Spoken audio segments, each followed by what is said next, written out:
Hello everyone, welcome to decode exam. मैं हूं नूरुसलाम और मैं स्वागत करता हूं डिकोड एग्जाम के इस ऑनलाइन प्लेटफॉर्म पर आपका। दोस्तों, आज हम बात करेंगे विज्ञान के बारे में। विज्ञान की एक एरिया है फिजिक्स, एक है केमिस्ट्री और एक है बायोलॉजी। तो इस एरिया में से आज हम जो डिस्कस करेंगे, फिजिक्स का एक चैप्टर हम यहां पर डिस्कस कर रहे हैं। इस चैप्टर का नाम है लाइट या प्रकाश। प्रकाश एक बहुत ही इंपॉर्टेंट चैप्टर है। जब भी हम एग्जाम के बारे में बात करते हैं, कोई भी एग्जाम जब भी हम प्रिपेयर करते हैं, तो यहाँ से हमेशा क्वेश्चन बनता ही बनता है, क्योंकि ये कॉन्सेप्चुअल एरिया है। यहाँ पर कॉन्सेप्ट बहुत ज़्यादा पूछे जाते हैं, प्लस यहाँ पर न्यूमेरिकल भी ऐड होते हैं और वो न्यूमेरिकल ज़्यादा डिफिकल्ट नहीं होते हैं। तो इसीलिए ये एरिया आपके एग्जाम के लिए बहुत इंपॉर्टेंट और बहुत यूजफुल है। तो आज हम इस पूरे लेक्चर में कोशिश करेंगे कि आपके एग्जाम के सारे क्वेश्चंस इसी में कवर हो जाएं, सारे डाउट क्लियर हो जाए एक सिस्टमैटिक तरीके से। तो चलिए शुरू करते हैं आज के इस चैप्टर को। चैप्टर का नाम है लाइट। आज के इस लाइट चैप्टर में हम क्या क्या चीजों को डिस्कस करेंगे और कैसे कैसे करेंगे, इसका एक जानकारी आपको मैं देना चाहता हूं। आज के इस टॉपिक में या आज के इस लेक्चर में क्या क्या चीजें कवर हो रही हैं, सबसे पहले हम डिस्कस करेंगे प्रकाश क्या है, इसके बारे में जानेंगे, इसकी परिभाषा जानेंगे और इसकी परिभाषा से क्या क्या क्वेश्चन बन सकते हैं उसको समझेंगे। उसके बाद प्रकाश की तरंग प्रकृति को अच्छे से समझा जाएगा, क्योंकि यहां से एग्जाम में क्वेश्चन बहुत आते हैं।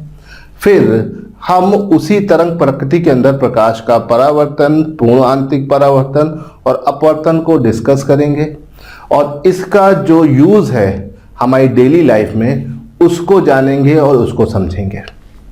फिर इसके बाद हम प्रकाश की कुछ और घटनाओं को भी विस्तार में समझेंगे, जैसे कि प्रकाश का व्यतिकरण, प्रकाश का विवर्तन, पोलराइजेशन या ध्रुवीकरण, प्रकाश का स्ट्रेट लाइन या ऋजु रेखा पर चलना और इन सब के दैनिक जीवन में क्या उपयोग है और एग्जाम में कैसे क्वेश्चन पुट होते हैं उसको समझेंगे। तो अगर आपने इसको समझ लिया तो कोई भी दिक्कत नहीं होने वाली। बहुत ज्यादा कॉम्प्लिकेटेड चीजें नहीं है, इजी गोइंग है, बस आपको समझना है। तो चलिए शुरू करते हैं प्रकाश की परिभाषा से, इसको जानते हैं, डिटेल में समझते हैं। What is light? प्रकाश क्या है?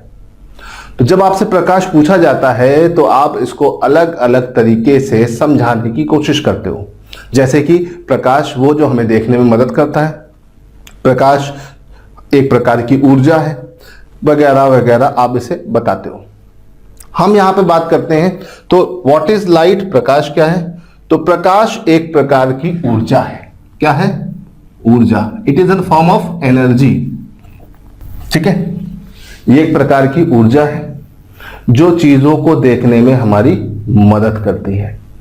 अब अगर हम प्रकाश की बात करते हैं तो प्रकाश की प्रकृति कैसी होती है, इसका नेचर कैसा होता है, तो इसको लेकर शुरू से ही लोगों के मन में अलग अलग विचार थे।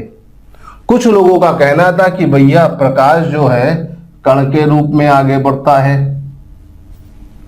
और कुछ लोगों का कहना था कि प्रकाश तरंग के रूप में आगे बढ़ता है।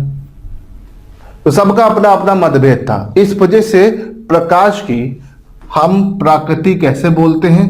द्वैत पद्धति या दोहरी प्रकृति। तो अगर आपसे कभी कोई पूछे कि प्रकाश की प्रकृति कैसी है, इसका नेचर कैसा है, तो इसका नेचर है डुअल नेचर, है ना। ये दोहरी पद्धति का है, ये कण के रूप में भी आगे बढ़ता है और एक तरंग के रूप में भी आगे बढ़ता है। तो दोस्तों, पहली चीज तो हमें ये समझना है कि इसकी परिभाषा क्या है। इसकी परिभाषा को अगर आप समझ लेंगे तो एग्जाम के ज्यादातर क्वेश्चन इसकी परिभाषा से ही बनते हैं और वो टिपिकल क्वेश्चन होते हैं। वो आप गलत जरूर करते हो क्योंकि आपका कॉन्सेप्ट नहीं क्लियर होता है। तो चलिए देखते हैं, इसको समझते हैं। प्रकाश एक प्रकार की ऊर्जा है, ठीक है, तो इसमें कोई दिक्कत नहीं। प्रकाश या light is an form of energy which help us to see the any object, जो हमें चीजों को देखने में मदद करता है। इसकी प्रकृति कैसी है, इसका नेचर कैसा है? दोहरी प्रकृति, द्वैत पद्धति या ये डुअल नेचर का है। ओके, अब जब दोहरी प्रकृति की अगर हम बात करते हैं तो ये कण के रूप में भी आगे बढ़ता है और तरंग के रूप में भी आगे बढ़ता है। ठीक है, it can be travel in a form of particle, ये पार्टिकल्स के फॉर्म में भी आगे बढ़ता है, और ये वेव के फॉर्म में, तरंग के रूप में भी आगे बढ़ता है। जब ये कण के रूप में आगे बढ़ता है तो इसके बारे में अलग अलग लोगों ने हमें अलग अलग चीजें बताई, है ना, और इसमें सबसे ज्यादा जो इफेक्टिव घटना थी या इफेक्टिव पार्ट था या सबसे महत्वपूर्ण पार्ट था वो था प्रकाश वैद्युत प्रभाव। ठीक है, तो ये प्रकाश वैद्युत प्रभाव क्या होता है इसको हल्के में जान लेते हैं थोड़ा बहुत, क्योंकि इस घटना से काफी सारे क्वेश्चन पूछे जाएंगे। प्रकाश वैद्युत प्रभाव, इसको इंग्लिश में बोलते हैं photo electric effect. Photo electric effect या प्रकाश वैद्युत प्रभाव क्या होता है? प्रकाश वैद्युत प्रभाव को जब हम एक्सप्लेन करना चाहते हैं तो इसमें हमारे पास एक सिंपल सा फॉर्म है कि भाई प्रकाश वैद्युत प्रभाव को डिफाइन करने के लिए अलग अलग साइंटिस्टों ने इसे अलग अलग तरीके से बताया, और ये बोला सबके अलग अलग सिद्धांत थे। वो हम देखेंगे किसने कौन कौन से सिद्धांत दिए, उसकी एक टाइमलाइन हम आगे अभी देख लेंगे। इसमें लोगों ने बताया कि प्रकाश कण के रूप में आगे बढ़ता है, किसके रूप में? पार्टिकल के फॉर्म में, और छोटे छोटे पार्टिकल्स बंडल्स के रूप में, ऊर्जा के छोटे छोटे बंडल के रूप में आगे बढ़ते हैं, और इन बंडल्स को हम क्या बोलते हैं? फोटॉन। हिंदी और इंग्लिश में इसे फोटॉन कहते हैं। अब जब ये फोटॉन किसी सतह पर गिरते हैं, किसी सरफेस पे गिरते हैं, और इन फोटॉन की ऊर्जा सतह की ऊर्जा से ज्यादा हो जाती है, जब इन फोटॉन की ऊर्जा सतह की ऊर्जा से ज्यादा हो जाती है तो सतह से क्या निकलते हैं? इलेक्ट्रॉन। इसी घटना को बोला गया photo electric effect. For example आपके घर में जो बल्ब लगे हैं, रॉड लगी है, ये सब इसी का उदाहरण है। तो फोटो इलेक्ट्रिक इफेक्ट की जब हम बात करते हैं तो हर्ट्ज ने इस सिद्धांत को दिया। किसने दिया? हर्ट्ज ने। लेकिन लेटर ऑन इसको प्रूफ करने में और इसको आगे तक ले जाने के लिए किसने मदद करी? Albert Einstein. एल्बर्ट आइंस्टीन ने अपनी क्वांटम थ्योरी से इस सिद्धांत को प्रूफ कर दिया, और 1905 में यह प्रूफ इन्होंने दिया, जिसके लिए बाद में 1921 में इनको इसके लिए क्या मिला? नोबेल प्राइज मिला। किसके लिए? Photo electric effect. तो देखो, फोटो इलेक्ट्रिक इफेक्ट हर्ट्ज ने सबसे पहले बताया। तो अगर आपसे पूछा जाए प्रकाश वैद्युत प्रभाव का सिद्धांत किसने दिया, तो हर्ट्ज ने दिया। लेकिन इसको क्वांटम थ्योरी से प्रूव करके नोबेल प्राइज किसने पाया? Albert Einstein. एल्बर्ट आइंस्टीन एक ऐसे व्यक्ति हैं जिनको थ्योरी ऑफ रिलेटिविटी या सापेक्षता के सिद्धांत के लिए नोबेल प्राइज नहीं मिला, जिसके लिए पूरी दुनिया उनको जानती है। थ्योरी ऑफ रिलेटिविटी या सापेक्षता का सिद्धांत हम क्या जानते हैं? E is equal to mc²। But इसके लिए इनको नोबेल प्राइज नहीं मिला। यह सिद्धांत बहुत टाइम तक लोग इसको प्रूव करने में लगे थे कि ये गलत है, और आज भी ये लोग इसको पीछे पड़े हुए हैं और प्रूव कर रहे हैं। बट ये सिद्धांत अब वाइडली एक्सेप्ट हो गया है, और अब एक्सेप्ट हुआ है तो अब इसके लिए नोबेल प्राइज नहीं दिया जाता है। क्यों? क्योंकि याद रहे कि नोबेल प्राइज जो है मरने के बाद नहीं दिया जाता है। कोई व्यक्ति अगर मर चुका है और फिर उसके मरने के बाद नोबेल प्राइज कभी नहीं दिया जाता है। इसलिए याद रखिएगा, एल्बर्ट आइंस्टीन को नोबेल प्राइज सापेक्षता के सिद्धांत के लिए नहीं मिला है, बल्कि फोटो इलेक्ट्रिक इफेक्ट के लिए मिला है, जो 1921 में। तो पेपर में कई बार क्वेश्चन आया है कि एल्बर्ट आइंस्टीन को किस थ्योरी के लिए या किस सिद्धांत के लिए नोबेल पुरस्कार मिला। तो भाई वो थ्योरी या पुरस्कार किसके लिए मिला? प्रकाश वैद्युत प्रभाव। याद रखिएगा। लेकिन अगर पेपर में यह भी क्वेश्चन आ चुका है प्रकाश वैद्युत प्रभाव का सिद्धांत किसने दिया, तो आप आंसर क्या लाओगे? हर्ट्ज ने दिया। ठीक है। प्रकाश वैद्युत प्रभाव, प्रकाश छोटे छोटे ऊर्जा के बंडल के रूप में होता है इस तरह से। अब जब यही बंडल किसी सतह पर गिरते हैं और इनकी ऊर्जा सतह की ऊर्जा से ज्यादा होती है, तो वहां से क्या निकलने लगता है? इलेक्ट्रॉन। इस घटना को हमने क्या बोल दिया? फोटो इलेक्ट्रिक इफेक्ट, प्रकाश वैद्युत प्रभाव। प्रकाश वैद्युत प्रभाव या प्रकाश की कण के रूप में चलने के इस नेचर पर हमारे 3-4 चीजें और एग्जाम में पूछी जाती हैं, वो क्या है उसको समझ लेते हैं। देखिए, उसमें अगर हम बात करते हैं तो उसमें कई सारी चीजें हैं जो आपके एग्जाम में पूछी जाती हैं, जैसे कि प्रकाश का कणिका सिद्धांत किसने दिया? ठीक है, तो इसका कणिका सिद्धांत दिया न्यूटन ने। ठीक है, ठीक। प्रकाश का तरंग सिद्धांत किसने दिया? हाइगेंस ने। ठीक है, फिर प्रकाश का व्यतिकरण किसने बताया? व्यतिकरण बताया भाई थॉमस यंग ने। ठीक है, और मैक्स प्लांक ने यह बताया कि भैया प्रकाश छोटे छोटे ऊर्जा के बंडल में पाए जाते हैं, जिनको क्या कहा जाता है? क्वांटम। लेटर ऑन इन्हीं को ही फोटोन कहा गया। तो ये प्रकाश के बारे में कुछ चीजें हैं जो आपको जाननी है और समझनी है, जैसे कि कणिका सिद्धांत किसने दिया? ठीक है, प्रकाश का तरंग सिद्धांत किसने दिया? हाइगेंस ने। कई बार एग्जाम में क्वेश्चन आता है, कभी कभी मैच द फॉलोइंग में भी आता है, तो आपको ये समझना है कि मैच द फॉलोइंग में कैसे कैसे क्वेश्चन बन सकते हैं। ओके, फिर कभी कभी क्वेश्चन आता है कि भैया प्रकाश जो है, सूर्य ग्रहण और चंद्र ग्रहण, कैमरा का प्रकाश प्रकाश की किस घटना पर काम करता है? तो प्रकाश के ऋजु रेखीय सरल रेखा गति पर चलने पर आधारित होता है। तो ये चीजें कुछ हैं जो आपको ध्यान रखनी है। सूर्य के प्रकाश को पृथ्वी पर पहुंचने में कितना समय लगता है? तो सूर्य के प्रकाश को पृथ्वी में पहुंचने में कितना समय लगता है? 500 सेकेंड या 8 मिनट 18 सेकेंड या 8 मिनट 20 सेकेंड। पेपर में क्वेश्चन आता है, इसको ध्यान रखिएगा। ठीक है, और एक इंपॉर्टेंट चीज है जो अक्सर पेपर में बनती है डिफिकल्ट पार्ट पर। डिफिकल्ट पार्ट मतलब जो मुश्किल एरिया होता है कि पानी में प्रकाश की चाल निर्वात से ज्यादा होती कि कम? तो पहला आंसर है कम होती है। कितना कम होती है? 25% कम होती है। ठीक है, और कांच में 35% कम होती है, याद रखिएगा। तो प्रकाश की चाल माध्यम बदलने पर परिवर्तित होती है। ठीक है, इतनी चीज ध्यान रखिएगा। अब यहां से आगे बढ़ते हैं। देखिए, हम लोगों ने देखा कि भाई प्रकाश के बारे में है ना, और प्रकाश की कुछ घटनाओं के बारे में। ठीक, और इन घटनाओं में हमने देखा कि प्रकाश क्या है, प्रकाश की कैसी प्रकृति पाई जाती है? प्रकाश की दोहरी प्रकृति पाई जाती है। कण के रूप में प्रकाश वैद्युत प्रभाव था, हमने इसको देख लिया, समझ लिया और जान लिया। अब आते हैं तरंग। तरंग क्या होती है पहले इसको समझना है, और फिर इसी में ही थोड़ी सी और चीजों को जोड़कर आगे बढ़ना है। जब हम तरंग की बात करते हैं तो तरंग क्या होता है? तरंग एक तरह का विक्षोभ होता है। विक्षोभ या एक तरह का डिस्टरबेंस होता है जो किसी माध्यम में उत्पन्न होता है। It is an type of a disturbance which create in any medium और एनी एरिया। ओके, तो जैसे आपका पार्टिकल ऐसे जा रहे हैं नॉर्मल तरीके से, और अचानक से इसमें एक विक्षोभ आया और ये पार्टिकल ने अपना रास्ता बदल लिया, इन पार्टिकल ने अपना रास्ता बदल लिया और ये क्या हो गया? ये कहला गए तरंग। तो तरंग क्या होता है? तरंग एक प्रकार का विक्षोभ होता है। एग्जाम में क्वेश्चन आएगा तरंग क्या होता है, तो आंसर क्या होगा? Wave is an disturbance. ये तरंग एक प्रकार का विक्षोभ है। अब इसके आगे बढ़ते हैं। तरंग कितने प्रकार की होती है? मूल रूप से तरंग 2 प्रकार की होती हैं।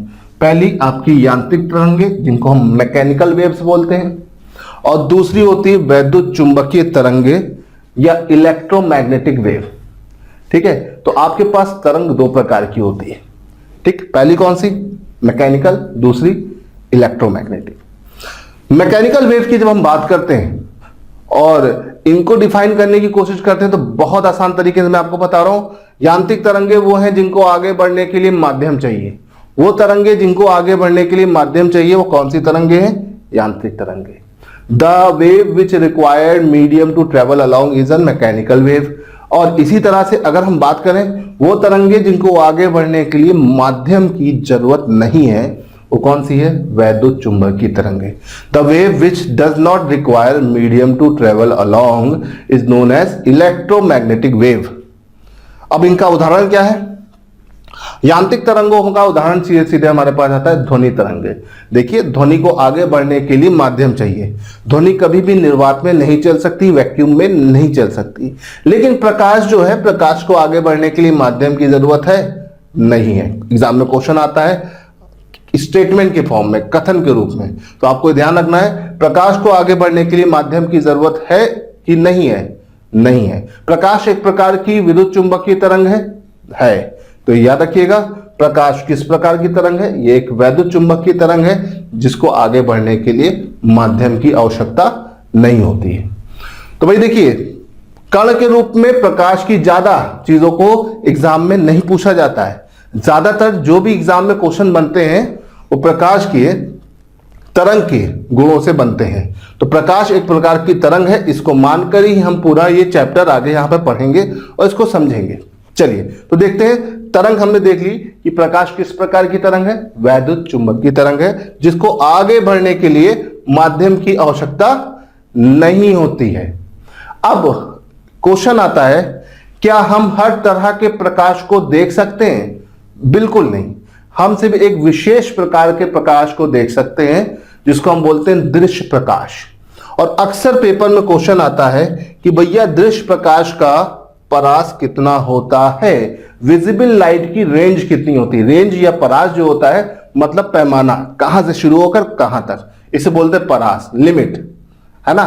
तो जब भी प्रकाश को हम नापते हैं तो उसको नापते हैं किसमें?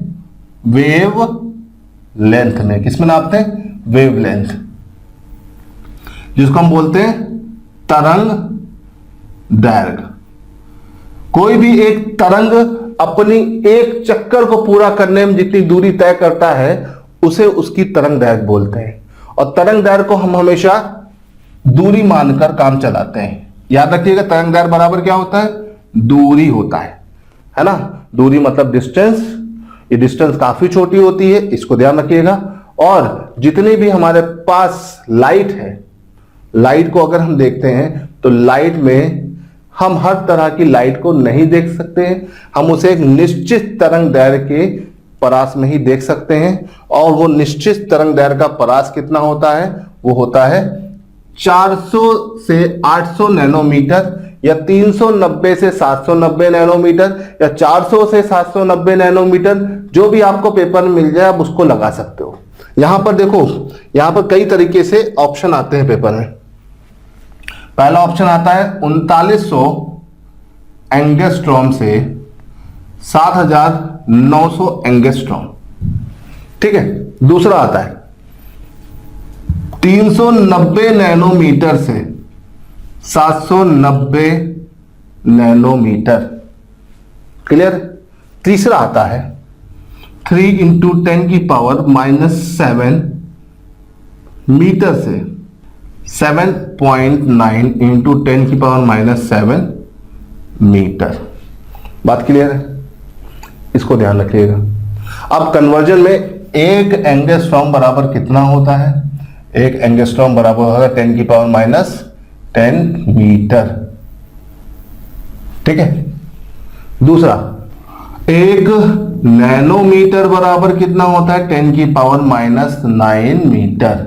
याद रखिएगा, सीधे सीधे एग्जाम में आ जाता है। दोनों चीजें सीधे सीधे एग्जाम में आती हैं, पूछी जाती है। बहुत छोटी छोटी चीजें आती हैं, आप कंफ्यूज हो जाते हैं, आप इसे नहीं बता पाते हो। बात क्लियर है? तो चलिए यहां से आगे बढ़ते हैं। तो हम हर तरह के प्रकाश को देख सकते हैं? तो आंसर है नहीं। हम सिर्फ दृश्य प्रकाश को देख सकते हैं जिसका परास 400 से 800 नैनोमीटर, 390 से 790 नैनोमीटर, या जो भी आपको पेपर में सबसे नियरेस्ट दिया हो आप उसे लगा सकते हो, है ना। ये प्रकाश कुछ इस तरह से है, विबग्योर, है ना।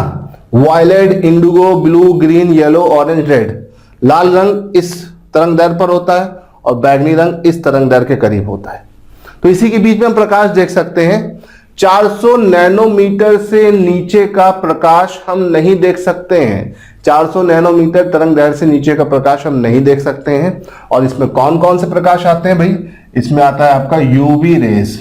यूवी रेस मतलब पराबैंगनी किरणें, क्लियर है। और कौन सा आता है? और आता है आपका एक्सरे। ठीक।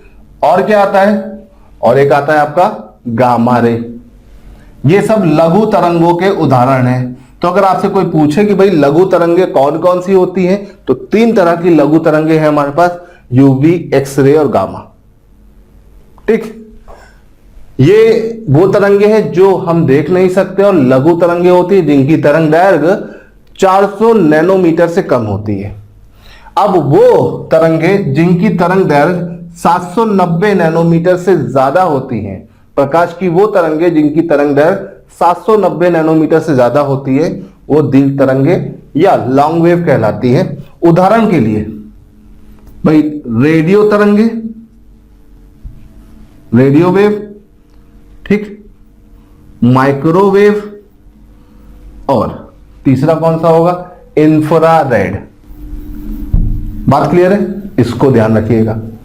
तो अगर आपसे एग्जाम में क्वेश्चन आता है कि इनमें से कौन सी दीर्घ तरंगे नहीं है ना, रेडियो, माइक्रोवेव, इंफ्रारेड की यूवी रेज, तो यूवी रेज नहीं है। या क्वेश्चन आता है कि इनमें से कौन सी लघु तरंगे नहीं है, यूवी, एक्सरे, गामा की इंफ्रारेड, तो आप इसे आराम से बता सकते हो, सिर्फ आपके पास डिवाइडेशन हो तो। परेशान ना हो, ये एकदम क्लियर तरीके से यहां से क्वेश्चन बनता है, और वो अभी आपको 2 मिनट में पूरा क्लियर हो जाएगा। चलिए, यहां पर हमने ये देख लिया। अब देखो एक क्वेश्चन और बनता है, जैसे कि पराबैंगनी किरणों की खोज किसने करी। एग्जाम में कई बार क्वेश्चन आता है, पराबैंगनी किरणों की खोज किसने करी, विटर ने। भाई साइंटिस्ट का नाम है, चाहे हिंदी में लिखो चाहे अंग्रेजी में लिखो, सेम होता है, ठीक। फिर एक्सरे की खोज किसने करी, रोटजन। रोटजन ये पहले व्यक्ति भी है जिनको फिजिक्स के लिए सबसे पहले नोबेल पुरस्कार मिला 1901 में। सबसे पहले नोबेल पुरस्कार पाने वाले फिजिक्स के या भौतिकी के क्षेत्र में वो कौन व्यक्ति थे, रोटजन। गामा किरणों की खोज किसने करी, इनका नाम हर कोई जानता है, हेनरी बैकुरल, है ना। हेनरी बैकुरल ये वही व्यक्ति है जिन्होंने रेडियो एक्टिविटी या रेडियो धर्मिता के बारे में हमको बताया था। अब यहां से आगे बढ़ते हैं, रेडियो तरंगों की खोज किसने करी। रेडियो तरंगों की खोज करने वाले वही व्यक्ति हैं जिन्होंने रेडियो की खोज करी, इनका नाम क्या था, मार्कोनी। ये बड़े लोग हैं, आप जानिएगा। माइक्रोवेव की खोज करने वाले वही व्यक्ति हैं जिन्होंने प्रकाश के ऊपर बहुत अच्छी रिसर्च कर रखी है, मैक्सवेल। मैक्सवेल के सिद्धांतों को आप फिजिक्स में हायर लेवल में पढ़ते होंगे। और इंफ्रारेड, इंफ्रारेड जिसका इस्तेमाल आप टीवी रिमोट, एसी के रिमोट, सिग्नल भेजने, छोटी दूरी पर सिग्नल भेजने में हम करते हैं, इंफ्रारेड, इसकी खोज किसने किया, हर्शल ने। तो भाई इसको ध्यान रखिएगा कि कौन सी प्रकाश की तरंगों को किसने खोजा, है ना। और साथ ही साथ जो दृश्य प्रकाश की तरंग है, इनको तो हमारे न्यूटन चाचा ने खोजा था भाई। तो न्यूटन चाचा को याद रखिएगा। न्यूटन का नाम तो आप सब जानते हैं, इन्होंने आपकी जिंदगी को बर्बाद करने के लिए बहुत सारी चीजें बता रखी है ना। और आप हमेशा न्यूटन के नाम पर कंफ्यूज होते हो। तो देखो यहां पर आपको ध्यान रखना है कि कहां से क्या क्या क्वेश्चन बन सकता है, ठीक। विजिबल वेव्स या दृश्य तरंगों की खोज किसने करी, न्यूटन ने। दृश्य तरंगों का प्रकाश कितना होता है, विजिबल लाइट की रेंज कितनी होती है, 400 से 800 या 400 से 790 या 390 से 790, जो भी आपको मिल जाए आप उसे लगा सकते हो नैनोमीटर में। इसके अलावा यूवी रेस की खोज किसने की, रिटर ने करी। एक्सरे की खोज रोटजन ने करी। गामा रेस की खोज बैकुरल ने करी। रेडियो वेव की खोज मार्कोनी ने करी। माइक्रोवेव की खोज मैक्सवेल ने करी। इंफ्रारेड की खोज हर्शल ने करी। तो इन खोजों को याद रखिएगा, इनमें से कोई भी 4 आपको दे देगा, 4 नाम दे देगा, मैच द फॉलोइंग, सीधा सा क्वेश्चन बनेगा, ज्यादा कॉम्प्लिकेटेड नहीं। चलिए, अब मैंने इतनी चीजें बता दी, ये मैंने आपको एकदम सिंपल तरीके से बताया। जब आप बुक्स वगैरह पढ़ोगे तो बुक्स में आपको एक डायग्राम दिखेगा, ठीक है। वो डायग्राम यही चीजों को बताने की कोशिश करता है। ये इलेक्ट्रोमैग्नेटिक स्पेक्ट्रम है और इसमें पूरा का पूरा चीजें यहां पर दर्शाई गई हैं। देखो, दृश्य प्रकाश जो आप देख सकते हो, ये लॉन्ग वेव्स है और इधर वाली शॉर्ट वेव्स है, ठीक है। और ये किस किस कोटि में है, 10 की पावर क्या क्या है, वो एग्जाम में पूछी जाती है। जैसे गामा किरणों की कोटि कितनी होती है, 10 की पावर 12। एक्सरे की कोटि कितनी होती है, 10 की पावर -10। यूवी रेस की कोटि कितनी होती है, 10 की पावर -8, ठीक है। विजिबल लाइट की कोटि कितनी हो, 10⁻⁻⁶, इंफ्रारेड 10⁻⁻2, माइक्रोवेव 10⁻⁻2, इंफ्रारेड 10⁻⁻5 और माइक्रोवेव 10⁻⁻2, रेडियो वेव 10⁻3। तो कभी कभी एग्जाम में क्वेश्चन आता है कि इन तरंगों को, प्रकाश की इन तरंगों को इनके तरंग दैर्घ्य के बढ़ते हुए क्रम में लगाओ।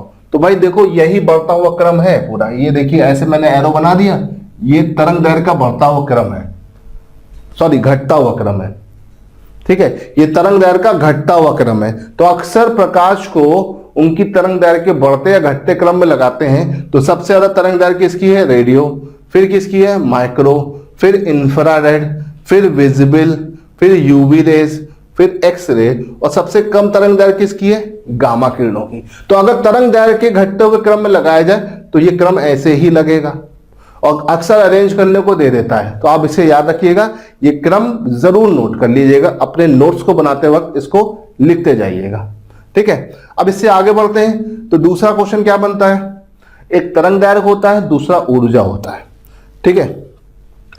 तो तरंगों के अंदर ये याद रखिएगा कि अगर तरंगों की जो तरंग दैर्घ्य है वो ज्यादा है तो उन तरंगों में ऊर्जा हमेशा क्या होगी, कम होगी।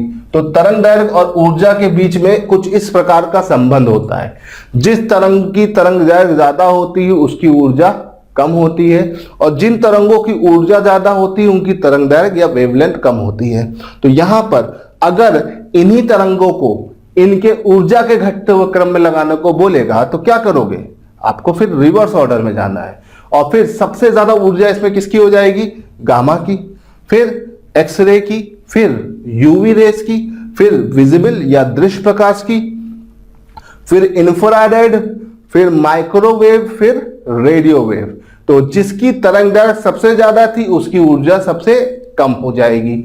आपको इन चीजों को थोड़ा सा क्या करना है, ध्यान रखना है। ओके, आई होप कि आपको ये चीजें समझ में आ गई होगी। देखो यही चीज यहां पर नीचे डायग्राम में भी समझाई गई है, इस डायग्राम को अच्छे से आप समझ सकते हैं और ध्यान कर सकते हैं। चलिए, आई होप कि आपको ये समझ में आ गया होगा। अब हम यहां से आगे बढ़ते हैं, है ना। और हमें इतना आते आते प्रकाश की परिभाषा पूरी क्लियर हो गई। प्रकाश की परिभाषा से 2 से 4 पॉइंट हमारे पास निकल के आए। पहली चीज, प्रकाश एक प्रकार की ऊर्जा है जो चीजों को देखने में मदद करती है, इसकी प्रकृति दोहरी होती है। कण के रूप में प्रकाश वैद्युत प्रभाव हमारे पास है, जिसको हर्ट्ज ने बताया था और एल्बर्ट आइंस्टीन ने जिसको क्वांटम थ्योरी से प्रूव किया था, जिसके लिए उनको नोबेल प्राइज मिला था, ठीक है। फिर तरंग के रूप में देखा जाए तो प्रकाश किस प्रकार की तरंग है, वो एक वैद्युत चुंबकीय तरंग है। वैद्युत चुंबकीय तरंग है। क्या वैद्युत चुंबकीय तरंगों को आगे बढ़ने के लिए माध्यम की आवश्यकता होती है, नहीं होती है। तो प्रकाश को आगे बढ़ने के लिए माध्यम की आवश्यकता नहीं है। देखिए प्रकाश आता है स्पेस से, सूर्य से आता है, पूरा बीच में स्पेस है, वैक्यूम है, निर्वात है, तब भी प्रकाश हमारी पृथ्वी पर आता है, वो भी सिर्फ 500 सेकंड में। मैंने थोड़ी देर पहले आपको बताया 500 सेकंड लगते हैं सूर्य के प्रकाश को पृथ्वी पर तक पहुंचने में। तो इन सब चीजों से हमें क्या पता चला, प्रकाश की परिभाषा। और प्रकाश में हम सिर्फ एक विशेष प्रकार का प्रकाश देख सकते हैं, उसे हम बोलते हैं दृश्य प्रकाश, विजिबल लाइट, जिसकी तरंग दैर्घ्य फिक्स है, आपके पास मैंने बताया। और लघु प्रकाश कौन से होते हैं, लघु तरंग दैर्घ्य वाले प्रकाश कौन से होते हैं, उनका क्या क्या उदाहरण है और उनकी खोज किसने किसने की, ये क्वेश्चन बन सकता है। और दीर्घ प्रकाश के, तो ये तो प्रकाश की परिभाषा हो गई। प्रकाश की परिभाषा में कुछ फैक्ट्स हैं जो आपको और जानने हैं, उनको भी देख लेते हैं। जैसे कि मैंने आपको बताया दृश्य प्रकाश का परास कितना होता है, इतना होता है 3900 एंगस्ट्रॉम से 7900 एंगस्ट्रॉम। पेपर में ज्यादातर यही दिया रहता है, लेकिन इसको मीटर नैनोमीटर में ही पूछ सकता है, तो मैंने भी थोड़ी देर पहले आपको बताया था। उसके बाद प्रकाश किस प्रकार की तरंग है, एक वैद्युत चुंबक की तरंग है, बहुत बार क्वेश्चन आया है। और प्रकाश का वेग कितना होता है, 3 × 10⁸ मीटर पर सेकेंड। और इसको सबसे पहले किसने नापा था, रोमर ने नापा था। तो सबसे पहले प्रकाश की चाल नापने वाले व्यक्ति का नाम रोमर, पेपर में कई बार क्वेश्चन आया है, इसको ध्यान रखिएगा। उसके बाद प्रकाश के कुछ ऐसे गुण होते हैं जिनको हम प्रकाश की तरंग मानकर देखते हैं। उसमें गुण होता है व्यतिकरण, विवर्तन, ध्रुवण, परावर्तन, अपवर्तन और प्रकाश का ऋजु रेखीय गमन। ठीक है, और हम ये किस आधार पर इन चीजों की व्याख्या करते हैं? प्रकाश की दोहरी प्रकृति मानकर उसको, इस चीजों का क्या करते हैं हम जानकारी। आई होप कि आपको समझ में आ गया होगा। चलिए, तो देखिए ये कुछ फैक्ट्स हैं, कुछ फैक्ट्स और भी हैं, जैसे कि प्रकाश की चाल निर्वात में जो चलती है, ठीक है, और पानी में जो होती है, तो पानी में जाने पर प्रकाश की चाल कम हो जाती, कितने परसेंट कम हो जाती? 25%, इसे याद रखिएगा। और कांच में जाने पर कितने परसेंट कम हो जाती? 35%। एग्जाम में पूछ सकता है। अब यहां से आगे बढ़ते हैं, और प्रकाश को तरंग मानकर हम कुछ घटनाओं को डिस्कस करेंगे। उन घटनाओं में सबसे पहले आता है प्रकाश का परावर्तन। प्रकाश का परावर्तन जो होता है, क्या होता है? ये सब आप लोगों ने 10th क्लास तक पढ़ा होगा। आप में से एक एक व्यक्ति जानता है प्रकाश का परावर्तन क्या होता है, लेकिन अब हम जानेंगे कि एग्जाम में इससे क्या क्या क्वेश्चन बनते हैं और किस किस तरीके से बनते हैं। ठीक है, प्रकाश क्या होता है? किसी बिंदु या अवरोध से टकराकर प्रकाश का वापस लौटने की घटना को प्रकाश का परावर्तन बोलते हैं। प्रकाश की परिभाषा देख ली। अब प्रकाश को तरंग मान के उनके कुछ गुणों को या उसकी कुछ कैरेक्टरिस्टिक को हम डिस्कस करेंगे। उसमें सबसे पहली कैरेक्टरिस्टिक क्या है? परावर्तन। तो जब प्रकाश किसी अवरोध या बिंदु से टकराकर वापस लौटता है तो उसे बोलते हैं प्रकाश का परावर्तन। देखिए, प्रकाश इधर टकराया और टकराकर वापस आ गया, तो इसे बोलते हैं प्रकाश का परावर्तन। मतलब प्रकाश किसी माध्यम में है और किसी सतह पर टकराने के बाद उसी माध्यम में वापस आ जाए तो इसे बोलते हैं प्रकाश का परावर्तन। अब प्रकाश के परावर्तन के दो नियम हैं। पहला नियम क्या है? पहला नियम है आपतन बिंदु, अभिलंब तथा परावर्तित किरण एक ही तल में होते हैं। अब ये आपतन बिंदु क्या होता है, अभिलंब क्या होता है और परावर्तित किरण क्या होता है, इसको भी जानना थोड़ा सा जरूरी है।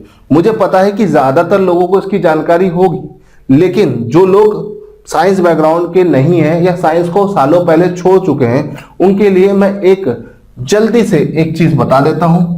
देखो, ये कोई सतह है और हमारा प्रकाश इस सतह पर गिरता है, तो प्रकाश में एक 90 डिग्री की काल्पनिक रेखा होती है जिसको हम यहां पे बोलते हैं क्या? अभिलंब, या इसको हम नॉर्मल बोलते हैं इंग्लिश में।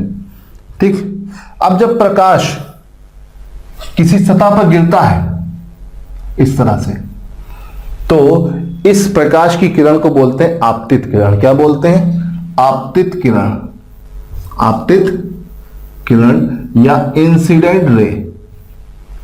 और जब प्रकाश किसी सतह पर गिरने के बाद सतह से टकराकर उसी माध्यम में वापस लौट जाता है, तो इस जो किरण वापस जाती है इसे बोलते हैं परावर्तित किरण,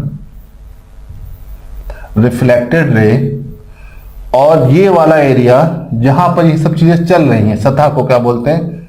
समतल। ठीक है, इसे ध्यान रखिएगा। अब ये प्रकाश की किरण आके गिरी, इसे बोलते हैं आपतित किरण। फिर वापस गई, सतह से टकराएंगे, परावर्तित किरण। और बीच में 90 डिग्री का एक काल्पनिक रेखा हमने मार रखी, अभिलंब। तो यहां पर प्रकाश का पहला नियम बोलता है आपतित किरण, परावर्तित किरण और अभिलंब एक ही बिंदु पर होते हैं। ठीक, और जिस कोण से आपतित किरण गिरती है अभिलंब के साथ, वो कोण क्या कहलाता है? आपतन कोण। आई क्या कहलाएगा? आई कहलाएगा आपतन कोण, एंगल ऑफ इंसिडेंट। ठीक है, और जिस कोण से टकराकर किरण वापस गई है इसको बोलते हैं परावर्तन कोण, आर, एंगल ऑफ रिफ्लेक्शन या परावर्तन कोण। बात समझ में आ गई? तो देखो यहां पर ये डायग्राम अगर आपको पढ़ा हुआ है, याद है तो बहुत अच्छा है, जिनको नहीं पता मैंने फट से बता दिया है। अब इस डायग्राम को दिमाग में रखते हुए हम चीजों को देखते हैं। ठीक है, आपतन बिंदु, अभिलंब तथा परावर्तित किरण एक ही तल में होता है, मैंने बताया थोड़ी देर पहले। दूसरा, आपतन कोण I व परावर्तन कोण R आपस में बराबर होते हैं, मतलब ये I और ये R आपस में क्या होते हैं, बराबर होते हैं। ठीक है, मान लो कोई किरण अगर 45 डिग्री से गिरती है तो वो कितने डिग्री से वापस जाएगी, 45 डिग्री से, और उसका टोटल विचलन कितना होगा, 45 प्लस 45 90 डिग्री। तो ये याद रखिएगा, जिस कोण से प्रकाश की किरण किसी सतह पर गिरती है और अगर सिमेट्रिकल रिफ्लेक्शन है, समान रूप से परावर्तन हो रहा है, तो वो थीटा कोण से ही वापस जाएगी, मतलब टोटल विचलन कितना हो जाएगा, थीटा प्लस थीटा 2 थीटा। इसे ध्यान रखना, इस पे बेस काफी सारी चीजें आती हैं। अब प्रकाश की दूसरी घटना के बारे में हम बात कर लेते हैं। दूसरी घटना क्या है, जब प्रकाश की किरण एक पारदर्शी माध्यम से दूसरे पारदर्शी माध्यम में जाती है तो वो अपने मार्ग से विचलित होती है। प्रकाश के अपने मार्ग से विचलित होना ही क्या कहलाता है, प्रकाश का अपवर्तन। देखो, ये आपतित किरण है, ये सतह है, एक माध्यम से दूसरे माध्यम में जा रही है, तो प्रकाश अपने मार्ग से विचलित हो गया। वो सीधे सीधे नहीं चल रहा है, देखो सीधे सीधे चल रहा है नहीं, बल्कि वो अपने मार्ग से विचलित होकर थोड़ा मुड़ के चल रहा है। अब ये कैसे मुड़ रहा है, ये माध्यम पे डिपेंड करता है। तो प्रकाश का एक माध्यम से दूसरे माध्यम में जाने पर अपने मार्ग से विचलन होना क्या कहलाता है, प्रकाश का अपवर्तन। ठीक है, प्रकाश का परावर्तन, परावर्तन पे हमारे पास बहुत सारे उदाहरण हैं, जैसे शीशा वगैरह है, प्रकाश के परावर्तन पे ही काम करता है। दर्पण वगैरह प्रकाश के परावर्तन पे ही काम करता है। अब अपवर्तन की अगर हम बात करें तो प्रकाश के अपवर्तन में हमारे पास, जैसे पानी के अंदर आपने पेन डाला तो पेन आपको सीधा सीधा नहीं दिखाई देगा पानी के अंदर, बल्कि मुड़ा हुआ प्रतीत होगा। वो किस वजह से होगा, क्यों, क्योंकि प्रकाश के अपवर्तन के कारण। सीधा सीधा उदाहरण है, आप इसको देख सकते हो, समझ सकते हो और जान सकते हो। ठीक है, अब अपवर्तन के दो नियम होते हैं, जैसे परावर्तन के दो नियम थे वैसे ही अपवर्तन के भी दो नियम है। पहला नियम है, आपतित किरण, अपवर्तित किरण तथा आपतन बिंदु पर अभिलंब तीनों एक ही तल में होते हैं। ठीक है, आपतित बिंदु और अपवर्तित बिंदु और अभिलंब तीनों एक ही तल में होते हैं। वही सेम जो परावर्तन में था वही अपवर्तन में पहला नियम है। दूसरा नियम क्या है, एक ही रंग की प्रकाश के लिए आपतन कोण की ज्या मतलब क्या होता है, साइन। ट्रिग्नोमेट्रिक फंक्शन होते हैं, कुछ लोगों ने पढ़ा होगा, कुछ लोगों ने नहीं पढ़ा होगा। और अपवर्तन कोण की ज्या का अनुपात एक नियतांक होता है, sine i upon sine r is equal to constant, और इसी को स्नेल लॉ कहा जाता है। मतलब ये आई और ये आर आपस में, इनका जो साइन होता है वो कांस्टेंट होता है और उसकी वैल्यू हर माध्यम के लिए फिक्स होती है, इसको याद रखिएगा। अपवर्तन के बारे में आप लोग बहुत सब जानते हैं, सब कुछ मैंने बता दिया, एक जनरल आइडिया दे दिया। अब एग्जाम में यहां से क्वेश्चन क्या बनेगा उसको तो फटाफट देख लेते हैं। देखिए, पहला क्वेश्चन जो यहां पर बनेगा वो क्वेश्चन क्या बनेगा, एक माध्यम से दूसरे माध्यम में जाने पर प्रकाश की क्या क्या चीजें परिवर्तित हो जाती हैं। ठीक है, तो एक माध्यम से दूसरे माध्यम में जाने पर प्रकाश का तरंग दैर्घ्य और वेग बदलता है, लेकिन उसकी आवृत्ति पर कोई भी फर्क नहीं पड़ता है। तो एक माध्यम से दूसरे माध्यम में जाने पर प्रकाश की आवृत्ति कभी भी नहीं बदलती, बाकी उसकी सारी प्रॉपर्टीज चेंज हो जाती है। इसको याद रखिएगा और इसको ध्यान रखिएगा। चलिए, यहां तक बात क्लियर है। फिर दूसरी चीज, जब प्रकाश विरल माध्यम से सघन माध्यम में जाता है तो उसकी गति कम हो जाती है और वो अभिलंब की तरफ झुक जाता है। ठीक है, देखिए इसको समझिए, ये पेपर में अक्सर पूछा जाता है। मान लो ये आपका विरल माध्यम है और ये आपका सघन माध्यम है, ये रेयर मीडियम, नीचे डेंस मीडियम। तो जब प्रकाश विरल माध्यम से सघन माध्यम में जाता है तो वो अभिलंब की तरफ झुक जाता है ना, और उसकी गति कम हो जाती है। ठीक, उसकी स्पीड धीमी पड़ जाती है। इसका उल्टा, अगर प्रकाश सघन माध्यम से, सघन मतलब डेंस मीडियम से विरल माध्यम मतलब रेयर मीडियम में जाता है तो वो अभिलंब से दूर हट जाता है। दूर हटने का मतलब है उससे अलग हो जाता है। अब देखिए दोनों चीजें अपने आप में अलग अलग हैं, बट इससे क्वेश्चन आपके पेपर में क्या बनता है उसको समझिए। प्रकाश जब विरल माध्यम से सघन माध्यम में जाता है तो क्या होता है? तो वो अभिलंब की तरफ झुकेगा कि उससे दूर हटेगा? तो देखो यहां पे झुक रहा है। और इसका उल्टा दूसरा क्वेश्चन बनता है, प्रकाश जब सघन माध्यम से विरल माध्यम में आता है तो वो अभिलंब की तरफ झुकेगा या उससे दूर हटेगा? तो उससे दूर हट रहा है। दूसरा क्वेश्चन क्या बनेगा? दूसरा क्वेश्चन, जब प्रकाश विरल माध्यम से सघन माध्यम में आएगा तो उसकी चाल बढ़ेगी कि घटेगी? भाई घटेगी। और जब सघन से विरल माध्यम में जाएगा तो उसकी चाल बढ़ेगी घटेगी? तो भाई चाल क्या हो जाएगी? यहां पर बढ़ जाएगी। अब इसको रटने की जरूरत नहीं है, सघन विरल बस इसको समझना है। सघन मतलब भारी, विरल मतलब हल्का। अब सपोज करिए कि आप हैं, आप चल रहे हो नॉर्मल तरीके से, मतलब हल्के फुल्के चल लो, मतलब विरल तरीके से चल रहे हो। अचानक से मैंने तुम्हारे पर 200 किलो का वजन डाल दिया, तो अब क्या होगा भाई? उठ के चलोगे कि दब के चलोगे? दब जाओगे। अब अगर तुम दब जाओगे तो क्या होगा? अभिलंब की तरफ झुक जाओगे और तुम्हारी चाल भी क्या हो जाएगी? कम हो जाएगी। सीधा सा फंडा। इसका उल्टा, तुम 200 किलो के वजन के साथ चल रहे हो और मैंने कहा भैया, तुरंत तुमसे कहा कि भैया 200 किलो का वजन हटा दो, फिर क्या हुआ? फिर तुमने जैसे ही 200 किलो का वजन रहा, तुम चौड़े हो गए और एकदम आराम से तेजी से चलने लगे। मतलब तुम उठ के चलने लगे, दूर हट के अभिलंब से एकदम ऊपर उठ के चलने लगे और तुम्हारी चाल भी बढ़ गई। तो देखो सीधा सा फंडा है, इसको डेली लाइफ से समझ लीजिए और वही चीज यहां पर अप्लाई होती है। पेपर में आता है, आप इसमें कंफ्यूज हो जाते हैं। अगर मेरी बात समझ में आ गई है तो आप कंफ्यूज नहीं हो गए। चलो अब यहां से आगे बढ़ते हैं और ये पॉइंट मैंने आपको क्लियर कर दिए हैं। अब यहां से आगे बढ़ते हैं और अपने अगले पॉइंट की तरफ चलते हैं। हमारा अगला पॉइंट आता है uses of reflection and refraction. परावर्तन और अपवर्तन का उपयोग दैनिक जीवन में क्या है? तो इसके परावर्तन और अपवर्तन के उपयोग हमारे दैनिक जीवन में बहुत सारे हैं। इसमें से हमारे पास सबसे पहला उपयोग है दर्पण या मिरर।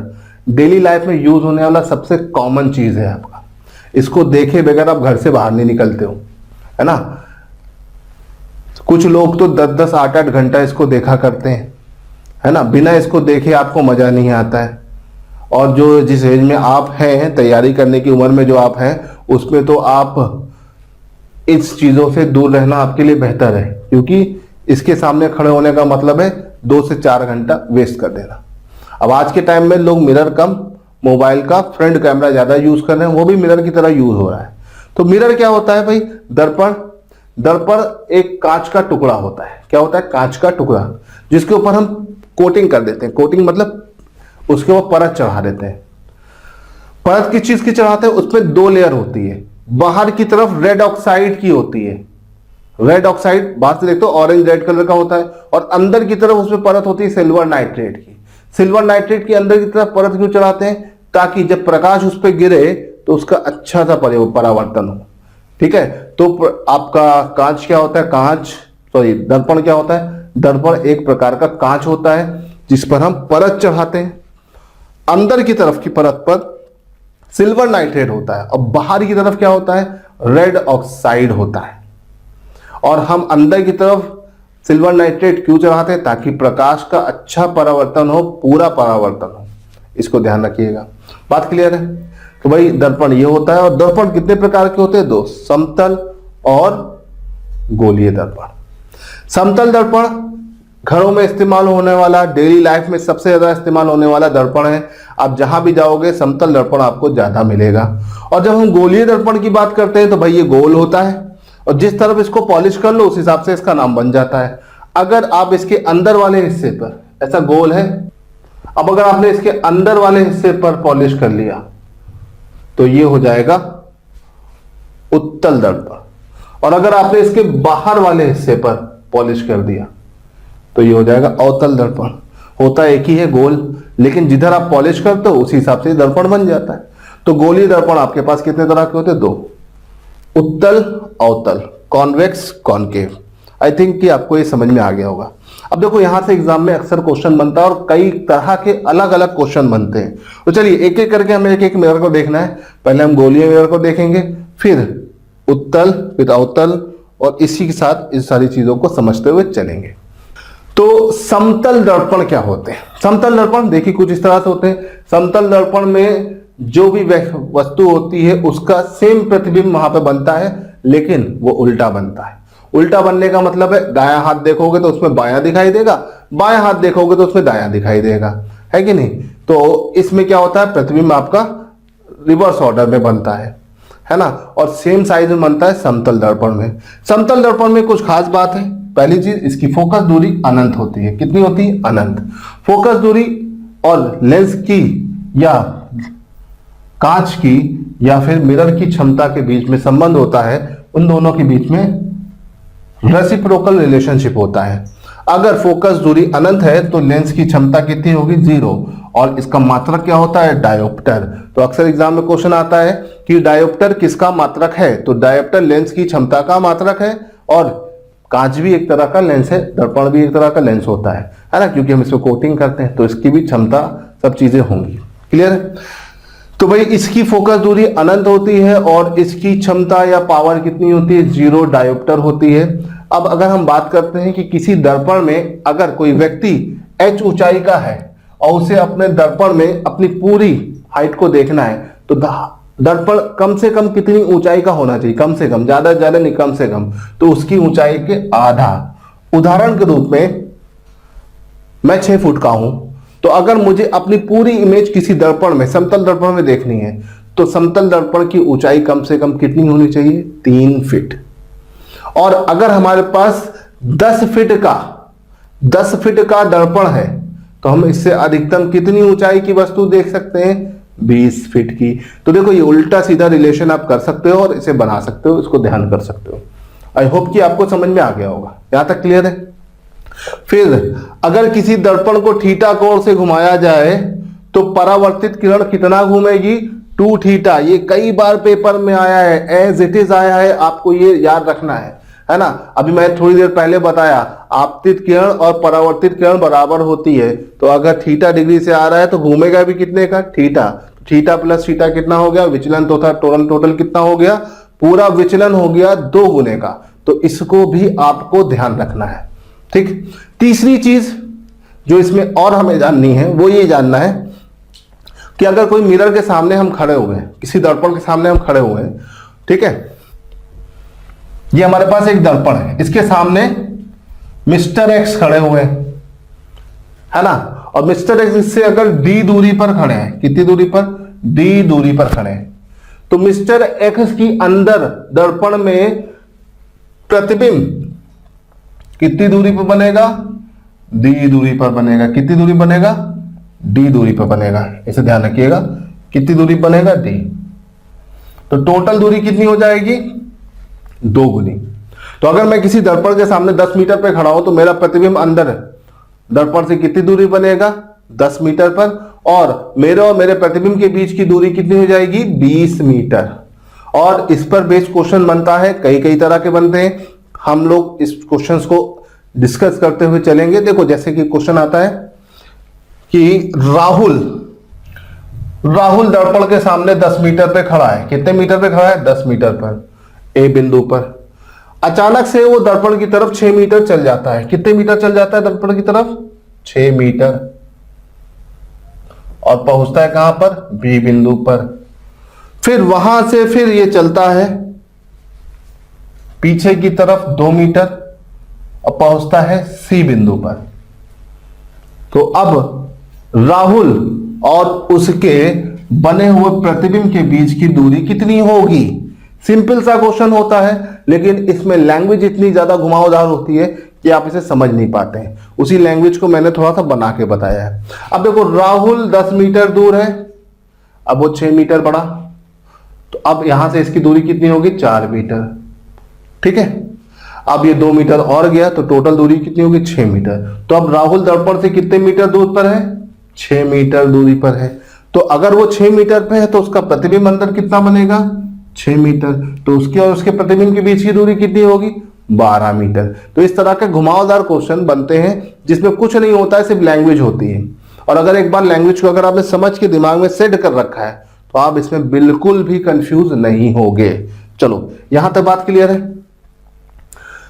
अच्छा, एक चीज इसमें और भी है कि अगर सेम यही दर्पण है और दर्पण के सामने कोई मक्खी v स्पीड से चलती आ रही है, तो उसकी इमेज भी उसकी तरफ कितनी स्पीड से चलती आएगी? v। सेम अगर मैं किसी दर्पण की तरफ दौड़ता हुआ आ रहा हूं और जिस स्पीड से आऊंगा तो मेरा प्रतिबिंब भी उसी स्पीड से मेरी तरफ आएगा। इसे ध्यान रखिएगा, यह भी इसका एक उदाहरण है। अब ये तो समतल दर्पण के बारे में हमने बात कर लिया और समतल दर्पण में जितनी भी चीजें हैं उनकी मुख्य बातों को देख लिया।